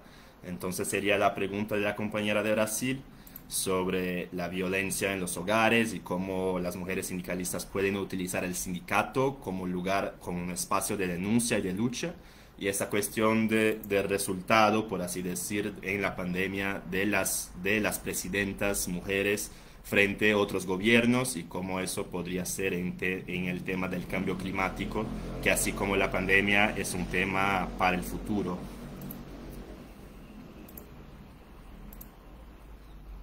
Empiezo yo. Sí, por favor. Digamos, siguiendo el mismo orden que habíamos tenido antes. Bueno, mi respuesta inmediata es que los sindicatos tienen un papel muy importante para frenar la violencia y para contribuir a crear conciencia acerca de lo que la violencia significa para las mujeres, porque las mujeres estamos viviendo violencia dentro de nuestros propios hogares y en el ámbito laboral, es decir, en toda la sociedad, en todos los ámbitos de la sociedad. Y la forma más clara de acción sería crear una conciencia dentro del mismo sindicato, porque la violencia también se reproduce en esas instituciones, es una institución más de la sociedad y no está libre de la violencia. Entonces sería crear esa conciencia y trabajar dentro de nuestros ámbitos de trabajo para crear políticas de cero tolerancia hacia la violencia y protocolos muy claros de acción, tanto para todo tipo de trabajadores. Yo trabajo en una universidad, entonces iba a hablar de empleados, docentes. Los docentes también son empleados, pero digamos empleados administrativos y de todo tipo, docentes, pero también estudiantes, es decir, para toda una comunidad. Y las mujeres debemos de estar presentes en la elaboración de esos protocolos. Los protocolos deben tener alguna repercusión y alguna, no solo es respeto, sino una legitimidad para tomar acciones dentro de las instituciones en las que trabajamos. Y creo que eso se puede reproducir también dentro de nuestros hogares. Lo que se necesita es cambiar una cultura patriarcal y por lo tanto es un cambio que toma muchísimo más tiempo y es un cambio de base, es un cambio desde la raíz. Y los sindicatos tenemos que estar activos para realizar esto. Es decir, es nuestra responsabilidad poner este tema como prioritario dentro de los sindicatos, dentro de nuestros lugares de trabajo y dentro de nuestros hogares y dentro de las políticas públicas también que habíamos hablado del Estado. Y respecto al manejo de la pandemia por presidentas mujeres, yo creo que más que el hecho de que sea mujer u hombre es el enfoque feminista, que también puede ser promovido por hombres, solo que es casi siempre promovido por mujeres, en el que se toman en cuenta estos elementos que permiten, como he dicho, la reproducción de la vida y que son contrarias a cómo está funcionando el capitalismo y cómo ha venido funcionando, que simplemente destruye tanto la vida como la vida humana, la reproducción de la sociedad y la vida en nuestro entorno. Entonces pienso que si es que se implementan ese tipo de políticas con enfoque feminista, por supuesto que el paliar la pandemia y el cambio climático van a tener efectos, la paliación, digamos, va a tener efectos totalmente distintos a buscar soluciones técnicas, a buscar proteger intereses económicos o a buscar soluciones parches que finalmente no van a la raíz del problema. Entonces yo pensaría que sí, que lo que se tiene que promover son políticas públicas feministas, de corte feministas, que favorezcan la reproducción de la vida en todos sus espacios. Eso, muchas gracias. Muchísimas gracias, Angélica. Ahora paso la palabra a la compañera Emma. Bueno, compañeros, yo creo que la pregunta que nos hace el compañero con respecto a el sindicalismo y lo que es la violencia dentro de las mismas organizaciones y la violencia intrafamiliar y toda clase de violencia. Yo creo que eso se debe enfocar al tener que denunciar, a perder el miedo, al poder decir, en eso radica la base para que esto se desaparezca, por decirlo así. Y nosotros fomentamos la violencia sindical, la violencia intrafamiliar, la violencia, todo género de violencia. ¿Saben qué vamos a hacer? Estamos fomentando que nos hagan 2 y 3 y 4 veces, que nos tengan chantajeadas, que nos tengan manejadas. Hay que hablar. Y la mejor manera de poder el sindicalismo, la mujer sindical, aportar es que nosotros tenemos, por ejemplo, en Colombia Nuestra legislación es rica en normas contra la violencia de la mujer. Se ha sacado mucha ley, mucho decreto, mucha cuestión, pues es que sea aplicable. Y para ser aplicable, pues que se arreglen los estatutos de las organizaciones donde haya cabida de castigo al maltrato de la mujer sindicalista. Y la mujer sindicalista también aportar hacia afuera, con sus compañeras, con respecto a la violencia intrafamiliar, con su manera de capacitar, de orientar, de demostrar de que nosotros las mujeres tenemos un espacio dentro de este mundo y tenemos que defenderlo. Pero como les digo, denunciar. Otra cosa importante que están hablando con respecto a la pandemia, pues tanto a hombre y a mujer, presidente, los cogieron con las manos abajo, por no decir otra cosa. Y pues ha sido manejada mal que bien, pues se ha podido solventar. Esperemos, todavía no se ha terminado, no se puede hablar de un manejo de pandemia, porque se pensaba que en Europa la estaban manejando bien y la estaban erradicando, y ahora vuelve a haber brotes. Nosotros no podemos hablar de una cosa, de un manejo, cuando aún se está viviendo la pandemia. Esta evaluación podríamos hacerla, quién la hizo mejor, quién la llevó peor, qué fue cuando termine esto, cuando podamos dar el grito de vencimos y podemos volver no a lo mismo, porque eso vimos una vuelta de 180 grados, pero sí es importante de que pues vamos cortando las cosas y viendo a ver cómo es que se va manejando. Tan será así que no podemos hablar de manejo de la pandemia cuando hay disturbios, hay movilizaciones, hay protestas por X o Y cosas. Entonces, todavía se está manejando. Esperemos que termine y entonces Gabriel nos hará esa pregunta. Cuéntenos, ¿quién manejó mejor la pandemia?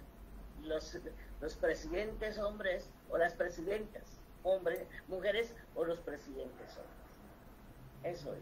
Gracias. Muchísimas gracias, compañera. Karina, por favor. Bueno, a ver, respecto al tema de la violencia doméstica. Primero, el contexto de nuestro país también cambió mucho con la nueva gestión. Ya teníamos mucha normativa al respecto, pero ahora tenemos un Ministerio de las Mujeres, Géneros y Diversidades, con lo cual todo esto tiene mucho más empuje. Se han dictado muchas políticas.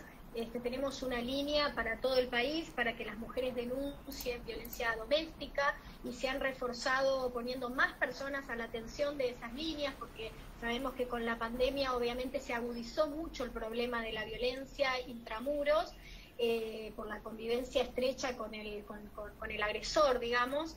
Se han habilitado canales de WhatsApp, canales de mail, distintas medidas. Por ejemplo, si bien nosotros estamos en el aislamiento social obligatorio, la mujer que debe hacer la denuncia puede salir, digamos, es una excepción, ella puede salir a hacer la denuncia y a pesar de estar en aislamiento obligatorio. Todas las medidas judiciales que tenían a su favor las mujeres víctimas de violencia y que vencían durante este periodo se han prorrogado. Bueno, han habido muchísimas medidas desde el plano de la política pública. Ahora bien, la pregunta tuya concreta respecto de cara a los sindicatos. Nosotros en nuestro sindicato tenemos un lema que lo adoptamos obviamente de nuestra concepción peronista, que es mejor que decir es hacer. Y en ese sentido, nosotros consideramos que la violencia doméstica impacta en todos los ámbitos de la vida de la compañera, incluido obviamente el ámbito del trabajo, ¿no? O sea, atraviesa toda su vida y también el ámbito laboral.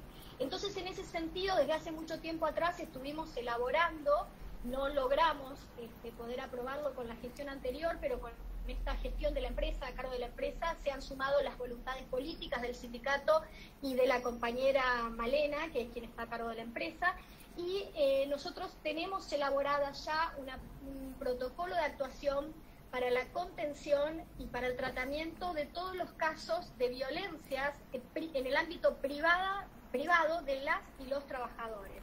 ¿Y por qué digo las y los trabajadores? Porque este protocolo de actuación está tiene una perspectiva de género, está específicamente enfocado para la mujer, compañera trabajadora que sufre violencia doméstica, cómo contenerla, cómo guiarla, los canales y lo demás. Y incluye un nuevo derecho que no lo teníamos en el convenio colectivo de trabajo, que es la licencia por violencia doméstica. O sea, esta mujer va a tener acceso a una licencia, no como la utilizábamos antes, que a la mujer golpeada se le daba una licencia por enfermedad, entonces parecía que estaba loca o que estaba, no sé, enferma de algo, y en realidad no era eso lo que le estaba pasando. Ella sufría otro flagelo, sufría un flagelo específico y que tiene otro nombre, y que es la violencia doméstica.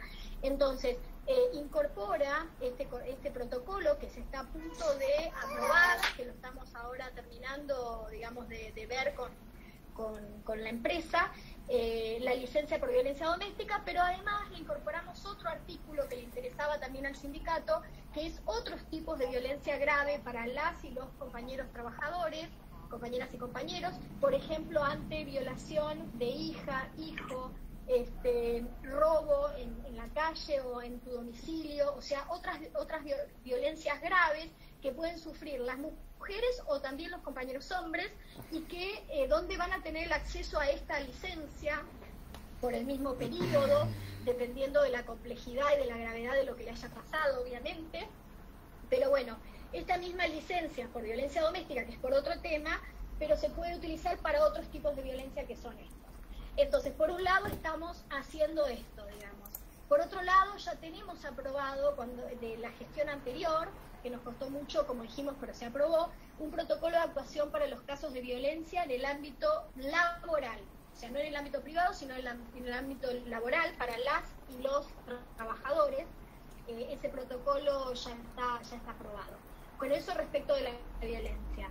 Ahora bien, respecto de las mujeres presidentas, en este punto yo creo que hombres y mujeres tenemos una mirada enriquecedora, cada uno desde su lugar, y complementaria, ¿no? O sea, esto de es mejor la mujer o es mejor el hombre, yo creo que son miradas complementarias y enriquecedoras. Lo que nos pasa a las mujeres muchas veces es que estamos en una desigualdad estructural que no nos permite acceder a esos cargos. Por eso es necesario, digamos, poner medidas o distintas cosas que hagan a una igualdad real, que nos nivelen, digamos, ¿no? Pero hay que decir algo, obviamente las mujeres tenemos una mirada, no es que seamos más sensibles, sino que tenemos una mirada muy sensible, sobre todo de cara al futuro, al cuidado de los bienes naturales. Y esto lo voy a explicar con una frase o con algo visual que dijo una vez un compañero hombre en un ámbito en el cual nosotros venimos participando hace muchos años, en la Comisión Tripartita por la Igualdad de Oportunidades de nuestro Ministerio de Trabajo, Empleo y Seguridad Social de la Nación. En este ámbito tripartito, donde están las empresas, o digamos las organizaciones que nuclean a los empresarios, las organizaciones que nuclean a los trabajadores, o sea, las centrales obreras, y también la autoridad, el Ministerio de Trabajo. En este ámbito teníamos un compañero que se llama Rafael Avelado Palacios García, que hoy es parlamentario en Asturias, o sea, tienen la suerte de tenerlo allá, es parlamentario en Asturias, y él una vez dijo lo siguiente, dijo, lo que pasa con las mujeres y los hombres es esto, las mujeres están todo el tiempo mirando, es como si estuvieran todo el tiempo mirando a través de una ventana, a través de la cual ellas ven a sus hijos, a sus maridos, a sus madres, padres, a sus familiares, y raramente se ven a ellas mismas. En cambio, por lo general nosotros, los hombres, nos encontramos, yo creo que no todos, ¿no? Pero bueno, él lo dijo de esta forma, nosotros los hombres es como que estamos criados y estamos inmersos en esta psicología por la cual nos vemos parados frente a un espejo. Y en ese espejo nosotros nos vemos a nosotros mismos, ¿no? Es esta visión de la sociedad patriarcal. Nos vemos a nosotros mismos y raramente vemos a los otros, o sea, los vemos por ahí a través de nuestro reflejo. El día que los hombres se paren frente a esa ventana a mirar más allá y que las mujeres se miren más al espejo, ese día vamos a tener una sociedad más justa e igualitaria. Entonces me parece que esta visión que compartió este compañero hombre, por ahí ejemplifica un poco lo que puede estar ocurriendo respecto de la medición de las gestiones de presidentas mujeres y presidentes hombres. Eso es todo. Excelente, excelente, compañeras. Ahora tengo una última pregunta de cierre para finalizarnos y pensar también en el futuro, pensar también en sí, el trabajo sindical y de qué manera acá las organizaciones presentes en esta actividad pueden apropiarse de toda esta discusión.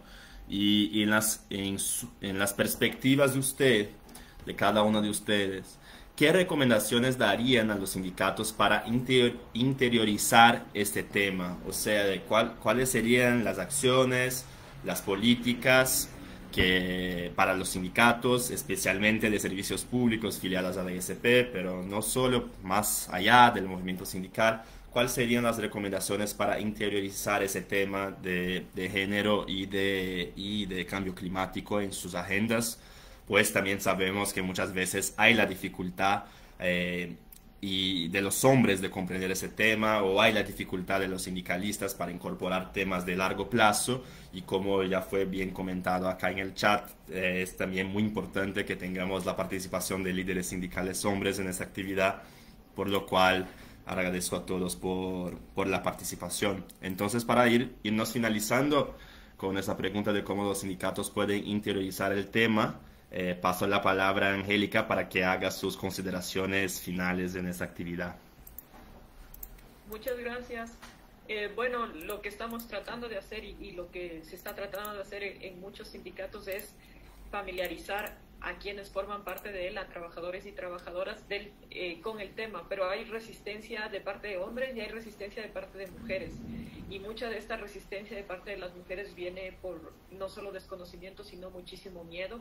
Desconocimiento en el sentido de que hay derechos que las mujeres tenemos y que no los asumimos como tales, y por otro lado por muchísimo miedo a las represalias, y cuando hay miedo a las represalias quiere decir que estamos hablando de instituciones que van a castigar este tipo de denuncias. Entonces no solo es una cuestión de valentía en las denuncias, sino es una cuestión de garantizar la legitimidad de estos procesos, como decía yo, con la elaboración de protocolos claros y de instancias que garanticen la seguridad de las personas que denuncian cualquier tipo de violencia, sean hombres, mujeres, pero sabemos que generalmente atañe a las mujeres. Entonces creo que hay un papel de difundir la información y de familiarizar muchísimo a las mujeres y a los hombres con este tema, y de demostrar cómo la violencia y cómo la desigualdad en general entre hombres y mujeres incide negativamente desde el aspecto económico hasta aspectos personales, y esta difusión y esta socialización, como decimos aquí en Ecuador, es de muchísimo largo plazo. Pero creo que hay todo un momentum, voy a decir, internacional, y que fuerza a las instituciones cada vez más a adoptar este tipo de acciones y de protocolos, de políticas, de normas, y creo que está bien que sean forzadas, es decir, movimientos como el de Me Too, de Solo sí es sí, movimientos feministas en Latinoamérica, especialmente el de Argentina, que ha ganado una visibilidad impresionante, pero no es el único, están empujando a que estas políticas sean una regla y no un favor o una lucha de 100 años como fue la lucha por el derecho al voto en el mundo. No creo que tengamos que esperar 80 años más. Creo que los cambios van a ser más acelerados, y creo que todas tenemos un papel en empujar este tipo de transformaciones dentro de los sindicatos, en nuestras instituciones de trabajo. Y, por supuesto, desde el Estado cada vez también se piden, aunque sea de nombre, que las instancias para defensa de grupos vulnerables y para combatir la violencia en todas sus formas existan. Entonces, creo que es un proceso que conjuga a varios actores y en el que todos estamos llamados a colaborar, pero es una acción incansable y constante en la que todos debemos participar y comprometernos. Gracias. Muchísimas gracias, compañera. Ahora paso la palabra a Emma. Bueno, al respecto yo quiero comentarles que en Colombia lo que es el Plan Nacional de Desarrollo, que eso converge en el plan departamental y el plan municipal, se logró que los sindicatos aportaran ideas con respecto a la cuestión de rumbos o proyectos transversales en cuanto a la cuestión climática, a la cuestión de género. Se apoyó afortunadamente a través pues de que hubo también, tuvimos que ir a situaciones de hecho para que las cosas se dieran. Esperamos que en el transcurso de estos 3 años que ya faltan, o 2 años que faltan, podamos hacer que se apliquen y que podamos tener algo mejor. A mí lo que me preocupa honestamente es que hayan descuidado todo eso y que no estén haciendo la aplicación a pesar de la pandemia. Porque no podemos decir estamos en pandemia, dejemos acá las cosas, no. Estamos con la pandemia y estamos ejecutando lo que quedó aprobado en los planes de desarrollo, tanto nacional, departamental y municipal. Para nosotros como ciudadanos, como sindicalistas, como organizaciones sociales, nos es necesario y es importante que las cosas se den en su tiempo y no esperemos a que cuando ya se vaya a acabar el tiempo de presidencial, el tiempo del gobernador y el alcalde, nos digan no nos alcanzó el tiempo porque nos fuimos pendientes de otra cosa. Y a nosotros nos interesa que se delegue para que se ejecute, que se hagan las cosas y que haya participación, que podamos mostrar otra cara de la parte importante, de la parte sindicalista, porque yo les cuento una cosa a ustedes, en este momento hay mucho miedo para la afiliación a los sindicatos. Nosotros, por ejemplo, estamos ya haciendo el relevo generacional y no encontramos a quién darle, a quién aportarle, a quién enseñarle, a quién dejarle la herencia de lo que hemos conseguido a través del tiempo de las luchas. Entonces, eso también es algo muy grave, ¿no? Porque la pandemia y todo lo que ustedes quieran ha colaborado con que los sindicatos lleguen a una mínima expresión por miedo a que no les den contrato, por miedo que ahora aquí en Colombia ya no va a haber nombramientos, que muchas veces hay un nombramiento indefinido y pues uno se jubilaba y se pensionaba y todo lo que usted quiera. Ahora son contratos por 6 meses o menos, donde usted no va a tener acceso a una pensión, donde usted no va a tener acceso a unas primas de Navidad ni a unas bonificaciones. Entonces, la situación se vislumbra muy gris, y es momento de que las organizaciones sindicales, sociales y demás se pongan las pilas a ver cómo vamos a hacer para que esto no desaparezca, porque da miedo, porque ahora los sindicatos, como les digo, están reducidos a su mínima expresión y nos toca que trabajar doblemente para que no se nos acabe, para que quede gente que pueda pelear por los derechos laborales de nuestros compañeros, de los que vienen atrás. Entonces, a mí me preocupa mucho eso, a pesar de que se haya aprobado todo lo que se ha aprobado, pero que estén dejando atrás, como para que venga en el otro periodo, será que empate, pero eso no es así. Entonces, esa es la mirada que hay para lo que se viene con respecto a la parte social, sindical, que es muy triste, a pesar de que redoblemos el trabajo, a pesar de que estemos en todos los frentes, a pesar de que agotemos todas las instancias. Es muy difícil. Gracias. Muchísimas gracias, Emma. Ahora vamos con Karina. Bueno, de nuevo voy con el tema este de mejor que decir es hacer.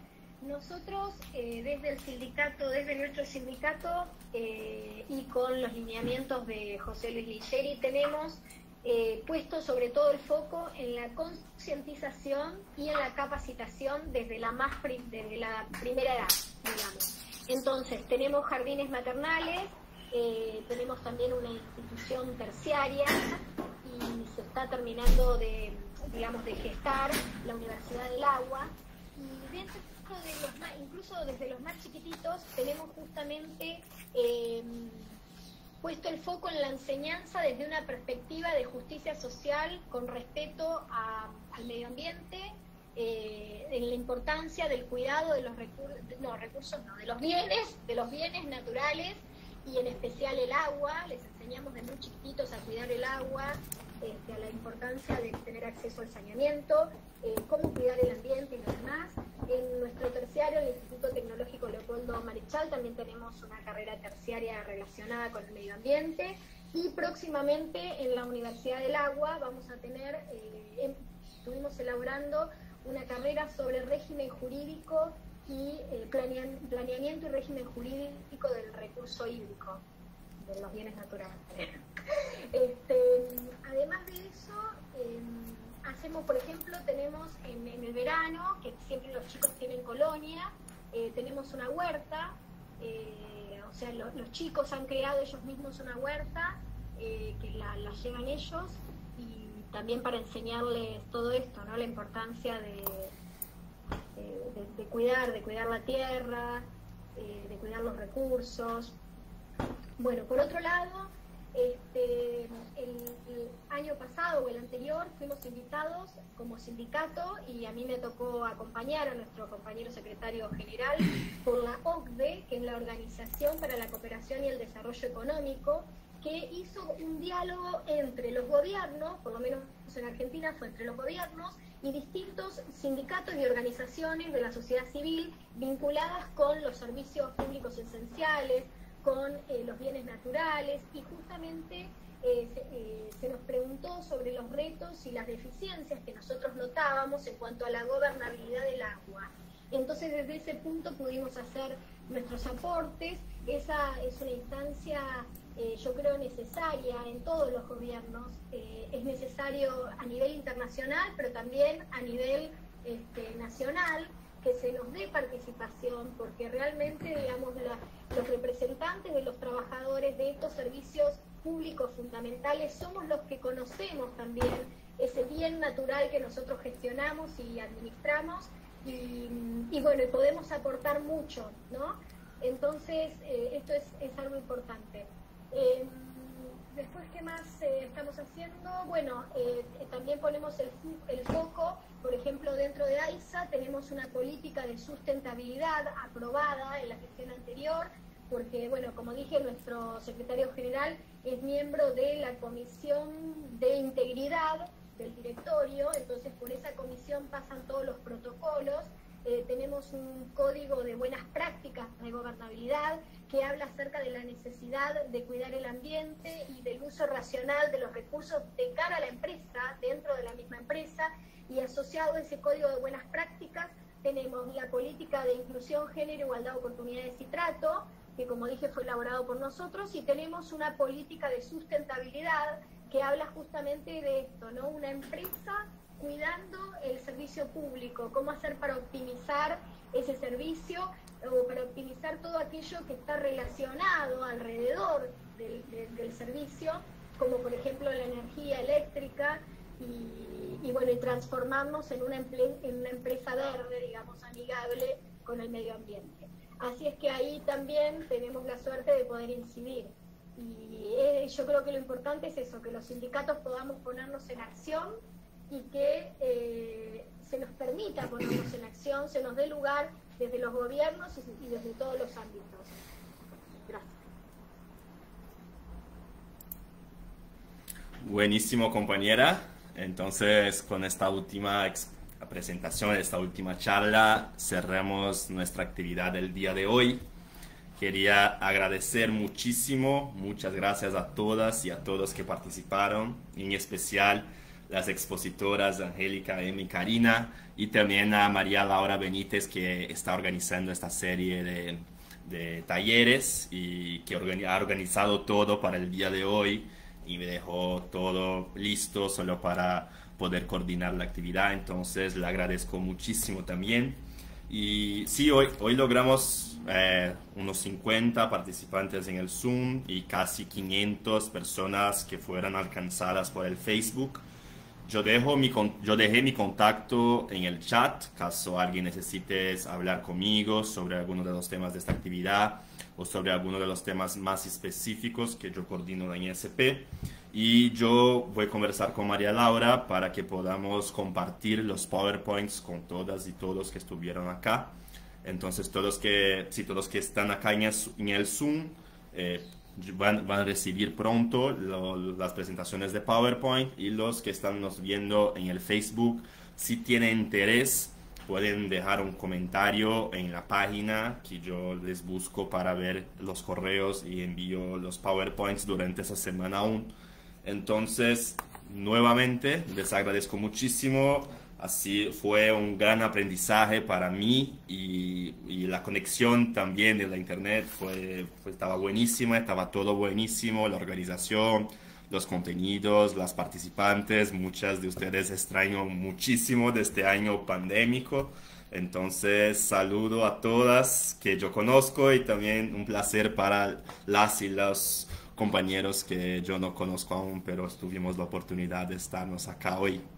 Entonces, nuevamente, muchísimas gracias. Pueden contar conmigo para lo que necesiten, pueden entrar en contacto conmigo para lo que necesiten. Gracias, compañeros, gracias, Oscar, gracias a todo el personal de ISP y a las expositoras en especial. Les extraño bastante, cuídense, chao. Gracias, Gabriel. Gracias, Gabriel. Gracias, muy bueno, excelente. Chao. Chao, gracias. Chao.